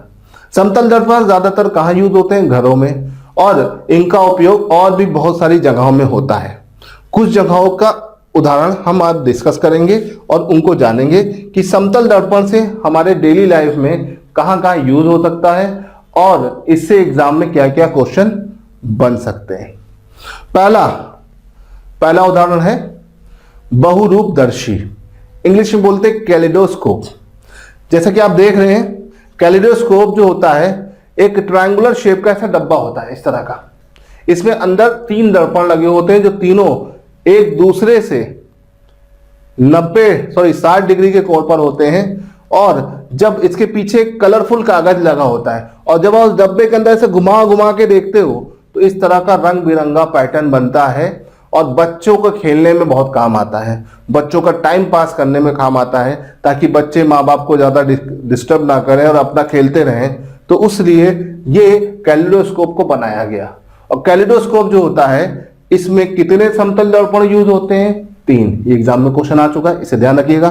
तीनों दर्पण एक दूसरे से 60 डिग्री के कोण पर होते हैं, ठीक है। एक ऐसे लगा, एक ऐसे लगा, एक नीचे लगा, तो ये एक ट्रायंगुलर फॉर्म में लगे होते हैं और पीछे एक रंग बिरंगा कागज होता है। जैसे ही आप उसको घुमाते हो तो कागज घूमता है, और जब कागज घूमता है तो प्रकाश के परावर्तन पर आधारित ये यंत्र है। प्रकाश किस घटना पर आधारित है? परावर्तन पर आधारित है। तो कैलिडोस्कोप या बहुरूपदर्शी प्रकाश की किस घटना पर आधारित होती है? परावर्तन पर आधारित होती है। इसे ध्यान रखिएगा, ठीक है। तो ये तो पहला यंत्र हो गया कैलिडोस्कोप। समझाने के लिए मैंने इसका चित्र भी लगा दिया कि अंदर देखने पे ऐसा होता है। मेले वगैरह में अगर आप जाते होंगे, फिलहाल आप तो ऑनलाइन वाले लोग हैं तो मेले वगैरह से तो दूर ही हो गए, ऑफलाइन में लोग मेले में जाते थे। तो मेले में जब आप जाते थे तो वहां पर आपको इस तरह के यंत्र या इस तरह के खेलने वाले इंस्ट्रूमेंट देखने को मिलते हैं। ओके, चलिए, अब ये तो पहला हो गया कैलिडोस्कोप, जो प्लेन मिरर का एक एग्जाम्पल है। दूसरा पेरिस्कोप। पेरिस्कोप जो होता है ये नजर रखने में काम करता है, बाहर की गतिविधियों को बिना आपके बाहर आए हुए देखने में मदद करता है, और इसका इस्तेमाल ज्यादातर हम पनडुब्बियों में, सबमरीन में करते हैं। सबमरीन या पनडुब्बी आप समझते हैं ना? सबमरीन या पनडुब्बी एक तरह से हम बोल सकते हैं कि एक ऐसा सी में रहने वाला एक यंत्र होता है जिससे हम नजर रखते हैं दुश्मनों के ऊपर या आसपास के क्षेत्रों में बिना बाहर आए, एक तरह से स्पाइंग करते हैं, है ना। जेम्स बॉन्ड टाइप के जैसे हमारे सेलर्स होते हैं ना, पानी के अंदर छुप के नजर रखते हैं पानी की गतिविधियों पर, तो उसमें ये बहुत यूज होता है। सबमरीन में पेरिस्कोप या परिदर्शी का इस्तेमाल होता है। परिदर्शी में कितने लेंस लगे कितने दर्पण होते हैं? 2 समतल दर्पणों का इस्तेमाल होता है, इसे याद रखिएगा। और ये 2 समतल दर्पण एक दूसरे से समांतर रखे जाते हैं। देखो, एक समतल दर्पण ये है, एक समतल दर्पण ये है, और ये दोनों एक दूसरे के समांतर रखे हुए हैं। समांतर मतलब पैरेलल रखे हुए हैं, और समांतर रखे होने की वजह से अगर देखा जाए तो आप इनको आराम से पैरेलल देख सकते हो। और जब प्रकाश की किरण इसमें पड़ती है, ऐसे जाती है, ऐसे जाती है, तो व्यक्ति बाहर का नजारा आराम से देख सकता है, ठीक है। इसका इस्तेमाल करके आप दीवार की दूसरी तरफ भी देख सकते हो, ऊंची सी दीवार है वहां पर भी इसका। तो आमतौर पे ये सर्विलांस के लिए यूज होने वाला एक यंत्र होता है जिसमें 2 मिरर लगे होते हैं और दोनों दर्पण एक दूसरे से कितने डिग्री के कोण पर होते हैं? 0 डिग्री, समांतर होते हैं। लेकिन ये दर्पण अगर आप देखेंगे तो ये दर्पण समतल से कितने डिग्री के कोण पर है? 45 डिग्री के कोण पर है, देख सकते हो 45 डिग्री। लेकिन देखो ये दोनों दर्पण एक दूसरे के पैरेलल है। पैरेलल मतलब समांतर है, देखो ये है और ये नीचे वाला है, ये दोनों एक दूसरे के समांतर है, लेकिन समतल से कितने डिग्री कोण पर है? 45 डिग्री के कोण पर। इसे याद रखिएगा। बात समझ में आई आपको? चलिए अब यहां से आगे बढ़ते हैं और पेरिस्कोप के बारे में जान लिया, और ये समतल दर्पण का एक बहुत ज्यादा यूज होने वाला एक इंपॉर्टेंट एरिया है। इसी तरह से समतल दर्पणों का समायोजन कैसे होता है, इनके समायोजन की जब हम बात करते हैं, है ना, तो अगर दो समतल दर्पण को एक दूसरे से किसी पर्टिकुलर एंगल पर रखा है तो कितनी इमेज बनेगी, उस पर एक क्वेश्चन बनता है। दो समतल दर्पण हैं जो एक दूसरे के समांतर रखे हैं। कैसे रखें? समांतर। तो इसके बीच रखी वस्तु के कितने प्रतिबिंब बनेंगे? ये क्वेश्चन कई बार क्वेश्चन पेपर में बनता है। तो भाई देखो, जब समांतर रखा है तो इनके बीच का कोण कितना है? 0। तो थीटा की वैल्यू जब यहाँ 0 रखोगे तो 360/0 - 1, तो किस थीटा जब 0 होगा तो नीचे का मान 0 है, तो पूरा मान कितना हो जाएगा? अनंत, है ना। तो जब जो समांतर समतल दर्पण के बीच किसी वस्तु को हम रखते हैं तो उसके कितने प्रतिबिंब बनते हैं? अनंत प्रतिबिंब बनते हैं। ये क्वेश्चन कई बार पेपर में रिपीट हुआ है, तो इसे ध्यान रखिएगा। दो समांतर समतल दर्पण के बीच रखी वस्तु के कितने प्रतिबिंब बन रहे हैं? अनंत। लेकिन अगर ये सौ समांतर समतल दर्पण समांतर नहीं रखे हैं, है ना, ये दोनों दर्पण समतल दर्पण समांतर ना रखे, एक पर्टिकुलर एंगल पर रखें, सपोज करिए ये एक दूसरे से 60 डिग्री के कोण पर है। कितने डिग्री के कोण पर है? 60 डिग्री के कोण पर है। तो क्या होगा? तब यहां पर थीटा की वैल्यू 60 हो जाएगी और 360/60 6 हो जाएगा। 6 - 1 5, तो 5 बनेंगे। ठीक, और ये याद रखिएगा, हमेशा इसमें एक केस बनता है, 360/60 का मान या तो सम होगा या फिर विषम होगा। तो जब विषम होगा तब हम इसमें से एक को नहीं घटाएंगे, है ना। जब 360/60 का मान विषम आएगा तो हम इसमें से एक को नहीं घटाते हैं, लेकिन जब 360/थीटा का मान सम आएगा तो हम इसमें से एक को घटाएंगे।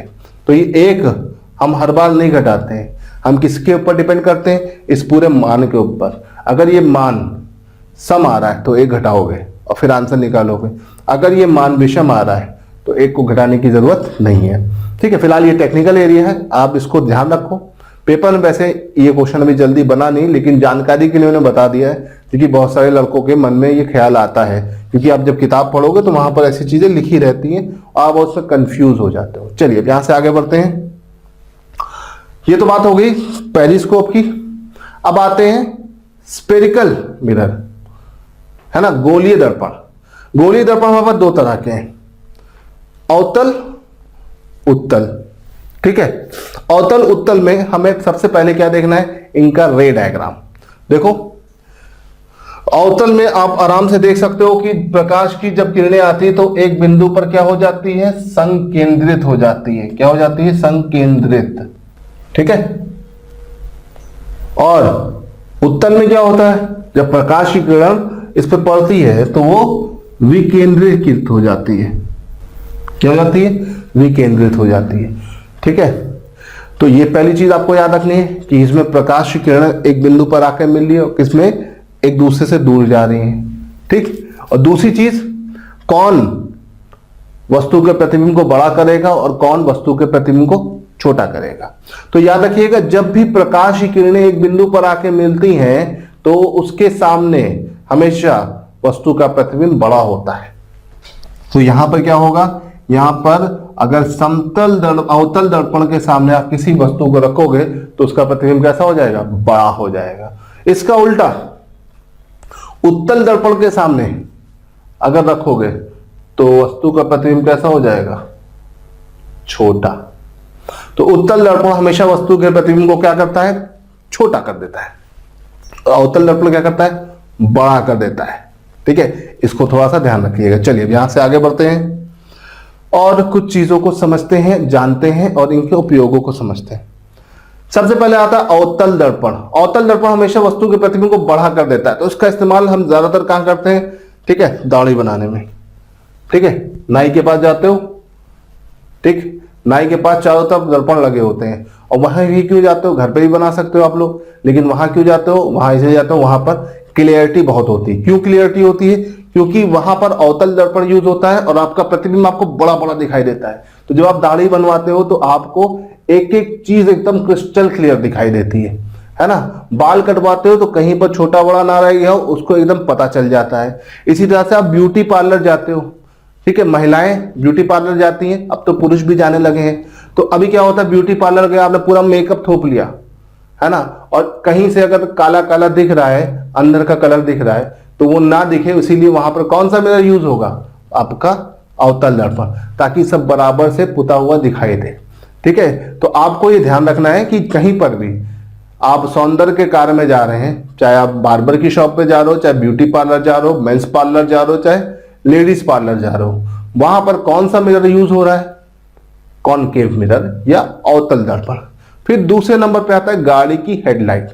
गाड़ी की हेडलाइट में अंदर की तरफ हम कौन से दर्पण का इस्तेमाल करते हैं, हम वहां पर यूज करते हैं अवतल दर्पण का। क्यों, क्योंकि लाइट को हमें क्या करना है, लाइट को हमें दूर तक फैलाना है, इसे याद रखिएगा। इसके अलावा अगर हम बात करते हैं कि जो दांत तोड़ने वाला डॉक्टर होता है, आंख नाक कान का डॉक्टर होता है, डेंटिस्ट होता है या ईएनटी स्पेशलिस्ट होता है, वो डॉक्टर हमेशा अपने पास एक दर्पण रखता है। वो दर्पण कौन सा होगा भाई, दांत वात के अंदर सब चीजें एकदम छोटी छोटी होती है, तो उसे बड़ा करके देखना होता है, और बड़ा करने के लिए फिर हम कौन से दर्पण का इस्तेमाल करते हैं, अवतल दर्पण का। इसे याद रखिए, कौन से दर्पण का इस्तेमाल करते हैं, अवतल दर्पण का। ठीक है, नाक कान गले दांत का डॉक्टर किस दर्पण की मदद से देखने में मदद करता है, अवतल दर्पण। ठीक है, आप यहां पर देख सकते हो, देखो मेकअप और दाढ़ी बनाने के लिए सौंदर्य प्रसाधन के कार्यों में आप अवतल दर्पण का इस्तेमाल कर दो। दांत का डॉक्टर, ये देखो इसके पास होता है टॉर्च बीम सर्च लाइट में भी आप इसी का इस्तेमाल करते हो। सोलर कुकर, सोलर कुकर जो होता है सौर ऊर्जा पर चलता है। किस पे चलता है, सौर ऊर्जा पर। उसमें एक दर्पण यूज होता है ताकि वो प्रकाश से आने वाली सारी किरणों को एक बिंदु पर संकेंद्रित कर दे, और वो प्रकाश की किरणों को एक बिंदु पर संकेंद्रित करने का काम कौन करता है भाई, अवतल दर्पण। तो अवतल दर्पण का इस्तेमाल कई जगह पर होता है, लाइट को मैग्नीफाइंग करने में, लाइट दूर तक जाए, इसकी बीम दूर तक जाए, इसलिए सर्च लाइट वगैरह में भी यूज होता है। इसके अलावा सोलर कुकर में भी, और दूरबीन वगैरह में भी हम कौन से दर्पण को यूज करते हैं, दूरबीन में भी अवतल दर्पण को यूज करते हैं। क्यों, क्योंकि वो दूर की वस्तु को बड़ा करके दिखाता है, और बड़ा करके दिखाता है और प्रकाश को मैग्नीफाई करता चला जाता है दूर तक। तो जो दूरबीन वगैरह आप देखते हो, बाइनोकुलर में देखते हो अंदर झांक के, तो जब आप चीजें बड़ी बड़ी दिखती है तो किसकी वजह से दिखती है, इसकी वजह से। तो जब भी प्रकाश के प्रतिबिंब को बड़ा करना है, किसी सॉरी वस्तु के प्रतिबिंब को बड़ा करना है, या प्रकाश की क्षमता को बढ़ाना है, तो आप कौन सा दर्पण इस्तेमाल करोगे, अवतल दर्पण। ठीक है, अवतल दर्पण ज्यादातर जगह इस्तेमाल किया जाता है। इसके विपरीत उत्तल दर्पण का इस्तेमाल आप कहां करोगे, उत्तल दर्पण का इस्तेमाल जहां पर प्रकाश को दूर तक फैलाना होगा, साथ ही साथ वस्तु के प्रतिबिंब को छोटा करना होगा। और इसका उदाहरण है गाड़ी के साइड मिरर में। ठीक है, वाहनों में चालन सीट के बगल में लगाया जाता है ना, वहां क्या लगाया जाता है, दर्पण लगाया जाता है, और ताकि पीछे का दूर तक का एरिया उस पर दिखाई दे, विस्तृत क्षेत्र का प्रतिबिंब दिखाई दे।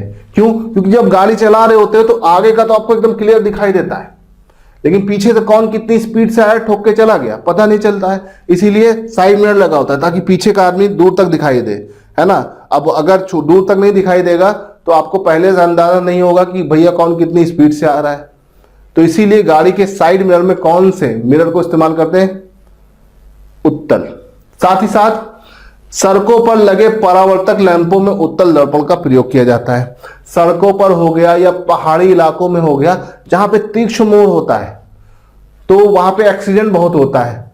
तो एक्सीडेंट से बचने के लिए कोई भी ट्रक एक तरफ से आ रही दूसरा कोई इधर से आ रहा है तो दूर से ही दिख जाता है उसमें फोटो में कि हाँ वो उधर से आ रहा है तो हमको रुक जाना है, किनारे हो जाना है। इसी तरह से ट्रैफिक सिग्नल्स पे चौराहे पर ऐसा लगा होता है ताकि जब आप रोड क्रॉस कर रहे हो तो आपको मिरर देख के अंदाजा हो जाए कि दूर से ही कौन सी गाड़ी आ रही है, तो आप उसी हिसाब से रोड क्रॉस करोगे। तो ये सारी चीजें जो हैं, जब भी हमें वस्तु के प्रतिबिंब को छोटा करना है और दूर तक देखना है तो हमेशा हम किसका इस्तेमाल करते हैं? उत्तल लेंस का। एक होता है सोडियम रिफ्लेक्टर लैंप, जिसे स्ट्रीट लाइट का लैंप बोलते हैं। स्ट्रीट लाइट का जो लैंप होता है उसमें कौन सा मिरर यूज होता है भाई? उसमें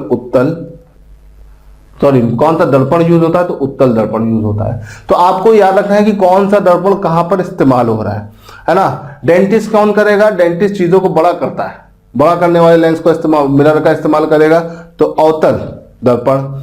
और अगर हम बात करते हैं कि गाड़ी के साइड मिरर में कौन सा यूज हो रहा है? उत्तल। सबका अपना अपना लॉजिक है, इस लॉजिक के साथ आप इसको लेके चलिएगा। चलिए यहां से आगे बढ़ते हैं। आई होप कि आपको ये सारी घटनाएं क्लियर हो गई होंगी। अब यहां से आगे बढ़ते हैं और एक चीज पर ध्यान देते हैं। एक शब्द आ जाता है निरपेक्ष अपवर्तनांक, एब्सोल्यूट रिफ्रैक्टिव इंडेक्स। ठीक है, मैंने थोड़ी देर पहले आपका परावर्तन और अपवर्तन बताया था। तो अपवर्तन पर एक चीज आती है, यदि प्रकाश का अपवर्तन निर्वात से किसी अन्य माध्यम में होता है तब आपतन कोण का साइन और अपवर्तन कोण का साइन, मतलब ज्या का अनुपात जो होता है, निरपेक्ष अपवर्तनांक कहलाता है। इसे हम n से प्रदर्शित करते हैं। किससे प्रदर्शित करते हैं? n से। ठीक है, और अपवर्तनांक जो होता है वो किसी पदार्थ का विशिष्ट भौतिक गुण होता है ना। हर पदार्थ का अपवर्तनांक भिन्न भिन्न होता है। तो अपवर्तनांक पर काफी चीजें डिपेंड करती हैं। अब देखिए, एक ही पदार्थ का अपवर्तनांक भिन्न भिन्न रंगों के लिए, प्रकाश के लिए भिन्न भिन्न होता है। जैसे बैगनी रंग के प्रकाश के लिए ये सबसे अधिक होता है और लाल रंग के प्रकाश के लिए सबसे कम होता है। ये पेपर में क्वेश्चन बन चुका है, इसे याद रखिएगा। किस रंग के प्रकाश के लिए अपवर्तनांक अधिक होगा? तो अपवर्तनांक क्या है? मैंने वो डिस्कस किया। अपवर्तनांक जो होता है अनुपात होता है। ठीक है, जब अपवर्तन होता है तो अपवर्तन में साइन आई अपॉन साइन आई, आपतित कोण की जिया और अपवर्तित कोण की जिया का जो अनुपात होता है उसे अपवर्तनांक कहते हैं या निरपेक्ष अपवर्तनांक कहते हैं। और ये डिपेंड करता है अलग अलग माध्यम पर, और एक ही माध्यम में अलग अलग रंग पर इसका मान अलग अलग होगा। तो एक ही पदार्थ का अपवर्तनांक किस रंग के लिए सबसे ज्यादा होता है? बैगनी रंग के लिए अपवर्तनांक सबसे ज्यादा होता है और लाल रंग के लिए अपवर्तनांक सबसे कम होता है। ये पॉइंट याद रखिएगा, इंपॉर्टेंट है पेपर में, इससे आपके क्वेश्चन बन सकते हैं। ठीक है, दूसरी पॉइंट जो आपके पेपर में बनता है, तरंग दैर्घ्य बढ़ने पर अपवर्तनांक पर क्या प्रभाव पड़ेगा? तो अगर तरंग दैर्घ्य बढ़ेगी तो अपवर्तनांक हमेशा क्या हो जाएगा? कम हो जाएगा। ठीक है, इसे याद रखिएगा। तरंग दैर्घ्य बढ़ने पर किसी वस्तु का अपवर्तनांक क्या होगा? घट जाएगा। ठीक है, और ताप बढ़ने पर अपवर्तनांक पर क्या प्रभाव पड़ेगा? ताप बढ़ने पर अपवर्तनांक हमेशा क्या होता है? घट जाता है। लेकिन ये परावर्तन या परिवर्तन जो होता है ये बहुत ही कम होता है, जिसकी वजह से हम इस घटना को ज्यादा बोल सकते हैं वैल्यू नहीं देते। तो याद रखिएगा, अपवर्तनांक क्या होता है? ये एक अनुपात होता है और अपवर्तनांक हर रंग के लिए अलग अलग होता है। सबसे ज्यादा बैगनी रंग के लिए होता है और सबसे कम अपवर्तनांक किस रंग के लिए होता है? लाल रंग के लिए। ठीक है, तरंग दैर्घ्य बढ़ने पर किसी वस्तु का अपवर्तनांक बढ़ेगा कि घटेगा? घटेगा। ताप बढ़ने पर भी घटेगा। तो तरंग दैर्घ्य और ताप बढ़ने पर अपवर्तनांक हमेशा क्या होता है? घटता है। इसे याद रखिएगा। चलिए, ये बात हो गई। अब यहां से आगे बढ़ते हैं। अब हम देखते हैं लेंस क्या होता है। लेंस देखिए, जैसे हम लोगों ने देखा दर्पण, दर्पण के जैसे ही हमारे पास है लेंस। दर्पण प्रकाश की किस घटना पर आधारित था?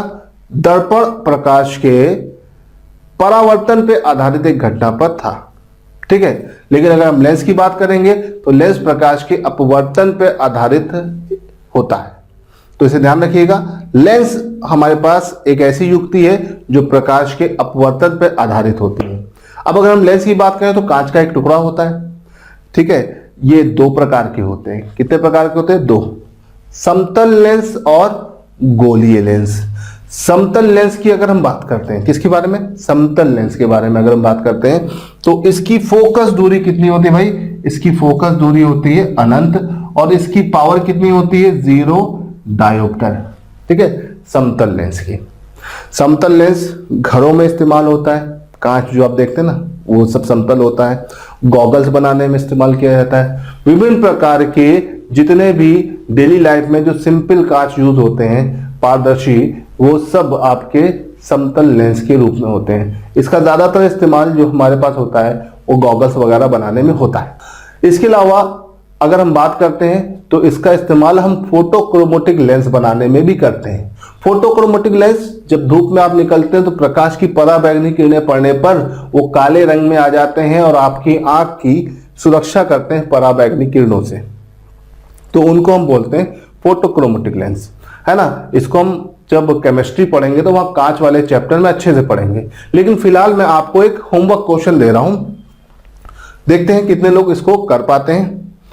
सिंपल सा क्वेश्चन है, कांच में क्या मिलाने पर, कांच में क्या मिलाने पर वो फोटोक्रोमेटिक हो जाते हैं। ठीक है, हम कांच में ऐसा क्या जोड़ देते हैं या क्या मिला देते हैं कि वो कांच जो होते हैं वो फोटोक्रोमेटिक ग्लास या लेंस में परावर्तित हो जाते हैं। ठीक है, चलिए आगे बढ़ते हैं और समतल लेंस से आगे बढ़ते हैं तो गोलीय लेंस। गोलीय लेंस की अगर हम बात करते हैं तो गोलीय लेंस हमारे पास कितने प्रकार के होते हैं, गोलीय लेंस हमारे पास 2 प्रकार के होते हैं, उत्तल और अवतल। ठीक है, गोलीय लेंस को अगर देखा जाए तो ये 2 प्रकार के हैं, उत्तल और अवतल।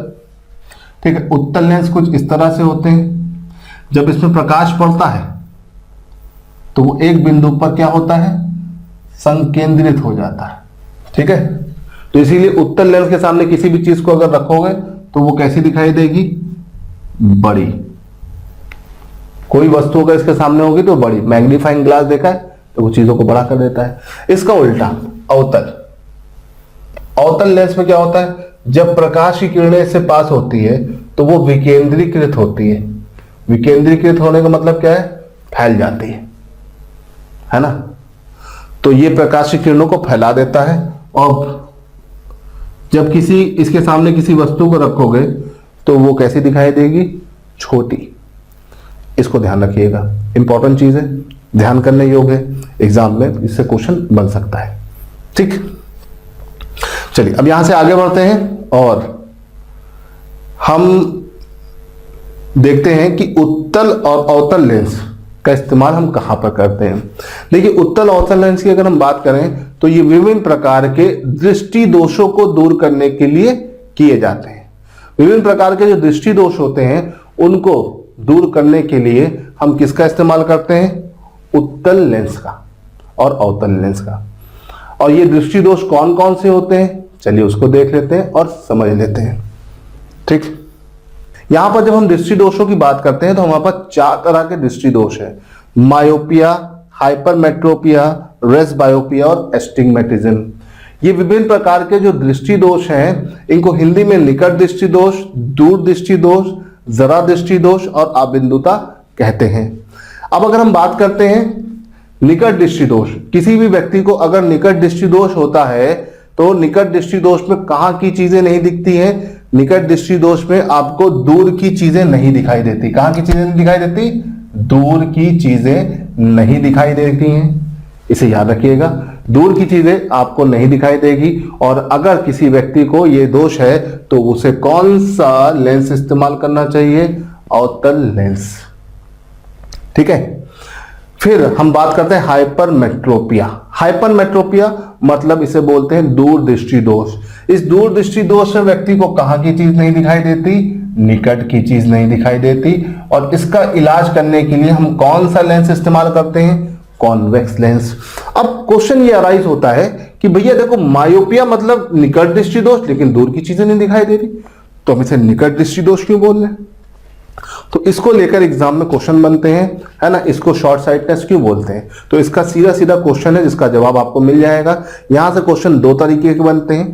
पहले तरीके का क्वेश्चन, ये चारों बीमारियां, चारों lens, match the following, simple सा क्वेश्चन। लेकिन दूसरे तरीके का जो होता है उसमें क्या होता है, उसमें थोड़ा सा कंसेप्ट देते हैं और डिफिकल्ट बनाते हैं।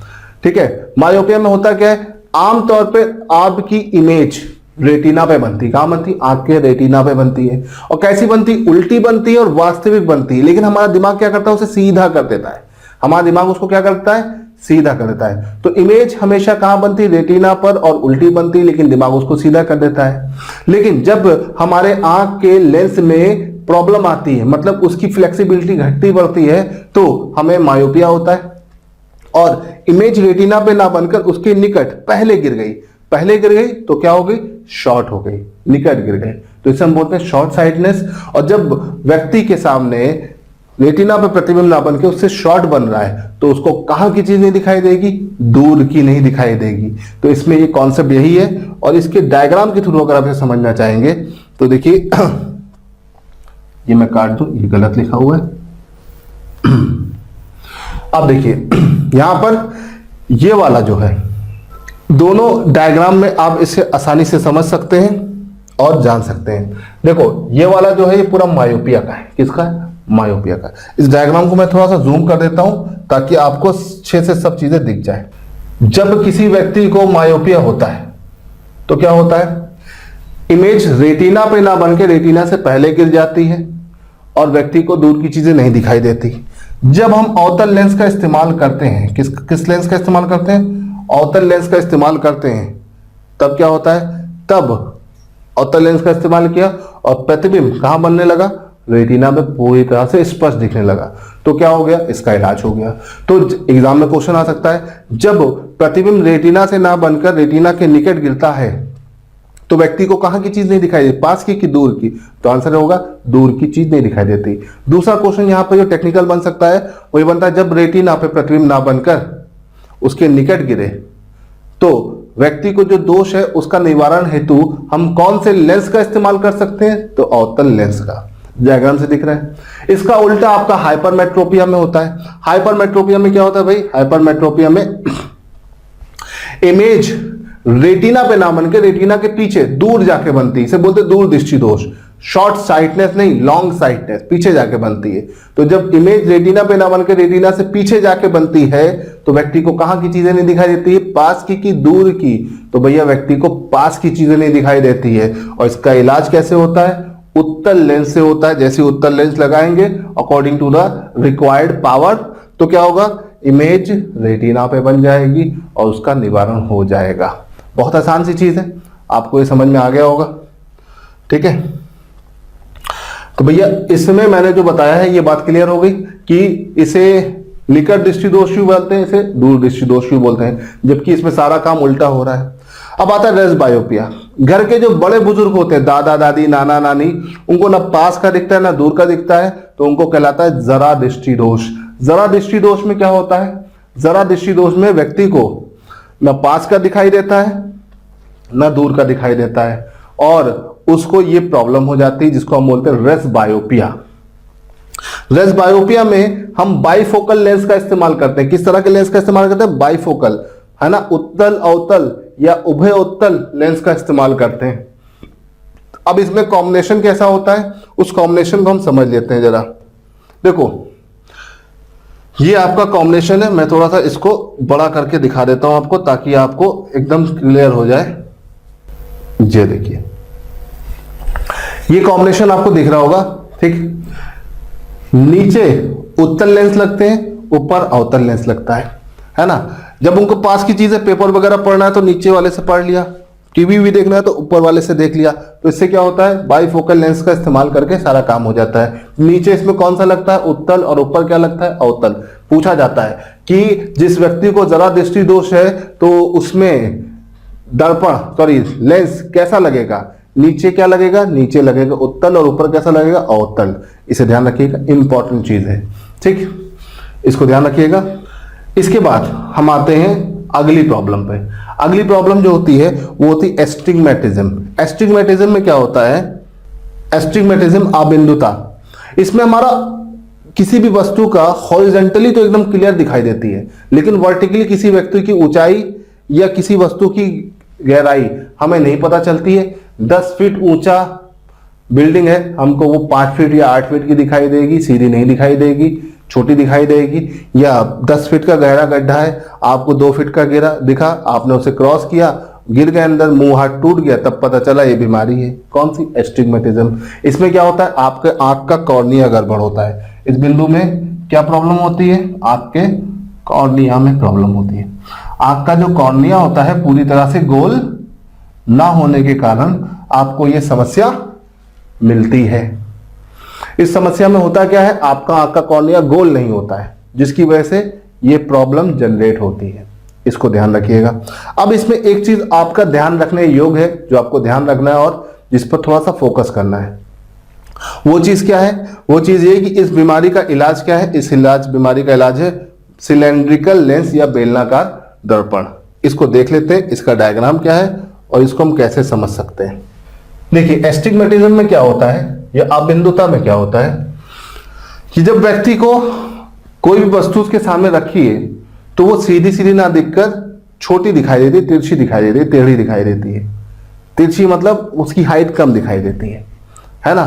तो इसमें हम सिलेंड्रिकल लेंस यूज करते हैं क्योंकि उसका कॉर्निया पूरी तरह से गोल नहीं होता है आंख का, है ना। कॉर्निया का एरिया जो होता है पूरी तरह से गोल ना होने के कारण ये प्रॉब्लम होती है।